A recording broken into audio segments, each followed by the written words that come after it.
முத்து வந்து மீனா கிட்ட எனக்கு வெளியில கொஞ்சம் வேலை இருக்கு மீனா, நான் போயிட்டு வரேன் அப்படின்னு சொல்லிட்டு மனோஜை பார்க்க கடைக்கு போறாங்க. மனோஜ் இருந்துகிட்டு என்னடா இந்த பக்கம்லாம் வந்திருக்க அப்படின்னு சொன்ன உடனே முத்து இருந்துகிட்டு என்னடா நீ நினைச்சிட்டு இருக்க, அம்மா பேச்சை கேட்டுட்டு நீ பார்லர் அம்மாட்ட கூட பேசவே மாட்டேங்கிற, நீங்க 2 பேரும் சேர்ந்து தானே இந்த அமௌண்ட்டை வந்து மறைச்சிங்க, அதே எப்ப பார்லர் அம்மாக்கு மட்டும் இந்த தண்டனை போகுமா, நீ வந்து ஏதோ நைட்லாம் வரமாட்டேன்னு சொல்லிட்டு வீட்டுல எல்லாம் சொன்னாங்க, அப்படி என்னடா உனக்கு வேலை, நீ கண்டிப்பா நீ நைட்டு வந்தேதான் ஆகணும், சரிடா என்னோட வேலையெல்லாம் முடிச்சதுக்கு அப்புறம் நான் வீட்டுக்கு வந்தேன் சரியா அப்படின்னு சொல்லிட்டு இருக்கும்போது முத்து இருந்துகிட்ட அதெல்லாம் முடியாது, நீ இப்பவே என் கூடவே நீ வீட்டுக்கு வந்தாகணும் அப்படின்னு சொல்லிட்டு 2 பேரும் வீட்டுக்கு போறாங்க. மனோஜ் வந்து வீட்டுக்கு போனதுக்கு அப்புறம் ரோஹிணி வந்து மனோஜ் கிட்ட என்ன மனோஜ் நீ இன்னமும் உங்க அம்மா பேச்சு கேட்டுட்டு தானே நடந்துட்டு இருக்க, நைட்டு வந்து வீட்டுக்கு வரவே மாட்டேன்னு சொன்னல, இதெல்லாம் முன்னாடியே வந்து உங்க அம்மாக்கு தெரிஞ்சிருக்கு, அதுக்கப்புறம் நானா ஃபோன் பண்ணதுக்கு அப்புறம் தான் நீ என்கிட்ட சொன்ன, அதெல்லாம் ஒண்ணுமில்ல ரோஹிணி, நீ எதையும் போட்டு குழப்பிக்காத, கம்முன்னு படுத்து தூங்கு அப்படின்னு சொல்லிட்டு தூங்கிடுறாங்க. அடுத்த நாள் காலையில ரோஹிணி வந்துட்டு சாப்பிட வரலான்னு சொல்லிட்டு சாப்பிட வருவாங்க.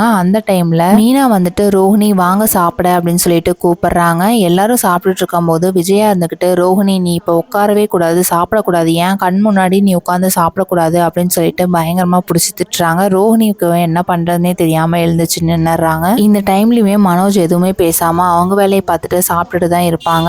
ரோஹிணி வந்து ரூம்ல மனோஜ் கிட்ட என்ன மனோஜ் உங்க அம்மா எது சொன்னாலும் நீ எதுவுமே பேசவே மாட்டேங்கிற, எனக்காக சப்போர்ட் பண்ண மாட்டேங்கிற அப்படின்றாங்க.